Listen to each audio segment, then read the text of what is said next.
Love is the force that formed the stars and the planets and this earth. Love is the only thing of power in the whole universe.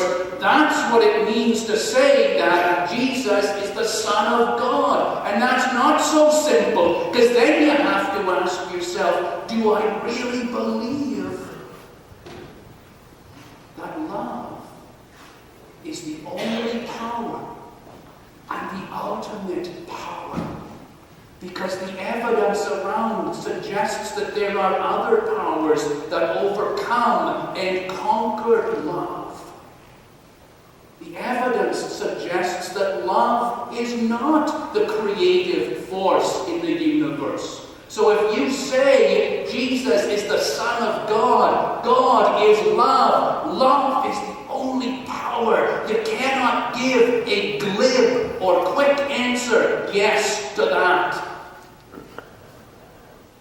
You must plumb the depth of your soul, even as the Apostle Paul did, because he had not lived his life for love. He had lived for the law, and he had lived for power, and he had lived for authority. But at some point in his life, the Apostle Paul fell on his knees and said, if I speak in the tongues of men and of angels, but have not love, I am nothing.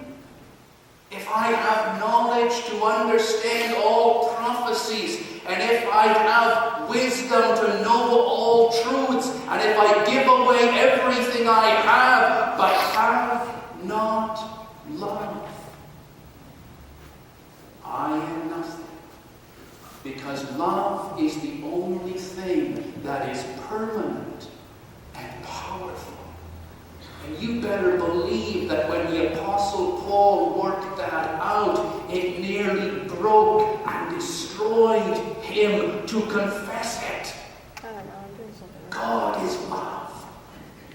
And when John wrote in his first letter in the 4th chapter in verses 7 through 12, he came to that same powerful conclusion, though it was not what he had been taught. And he said, beloved, let us love one another. For love is of God, and whoever loves is born of God and knows God. Whoever does not love does not know God, for God is love. What if we took those 3 words from Scripture seriously? God is love. We have argued over so many points of Scripture. We have divided up peoples and churches and denominations over this point or that point of doctrine or law or theology. What if we all embraced John's words? God is love. We as Christians sometimes question whether or not people outside of our faith can know God. Whether a Muslim or a Jew or a Hindu or a Buddhist can live in relationship to our God. And we say no, because they express their faith differently. But what if we took John seriously? God is love. And if there is love in a person, love that is driven by mercy and goodness and compassion, we must then say, God is in that person. No matter how different they are from us, because what God is transcends religions and divisions and nations. John came to that conclusion in fear and trembling and dread in a world where love was not valued. He had the courage to say, look, nothing else matters. God is love. that's what you are answering when you say yes to the question, is Jesus the Son of God? You can't just say yes. You've got to show your workings out.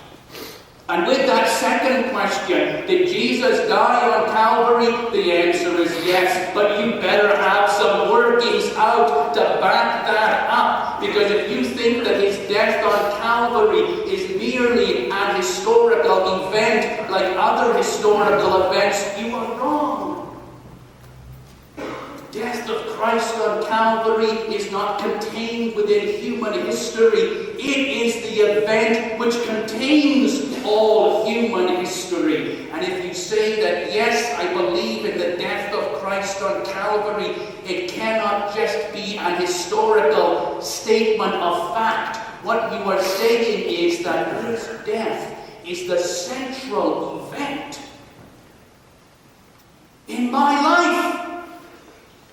It is everything to me that he died on the cross of Calvary, because what it means is that I am saying, I am sinful, I am corrupt, I am evil, I am broken, and I am depraved, and the only way in which I can relate to the Creator God, who is love, is if that God will die for me and bear the consequences of all my sin and depravity. And it's the hardest thing in the world to stand before God or other human beings and say to them, I am sinful, I am evil, I am wrong and corrupt. Because everything within us tries to justify ourselves. To say, I'm okay, I'm living a good Christian life, I'm a good person. But then we have this hideous, offensive thing of a man nailed to a cross. And how can you stand in the shadow of that cross and say, I'm a good person? You cannot. He's there because of your sin. And so when God asks you the question, do you believe in the death of Christ on Calvary? You don't just glibly say yes. You fall on your knees in shame and grief and terror. You say, yes, God, he is there because of me. And that's what Paul was saying in Colossians when he cried out, Jesus has taken the list of all my sins and he has nailed it to the cross of Calvary and done away with its power forever. And that's what Paul was saying in Romans 7 when he said, the good that I would, I do not. The evil that I would not, that I do. Oh, who will save me from this body that is taking me down to the grave? Thanks be to God through Jesus Christ, who has forgiven me. Do you believe that Jesus died on Calvary? And don't you dare say yes.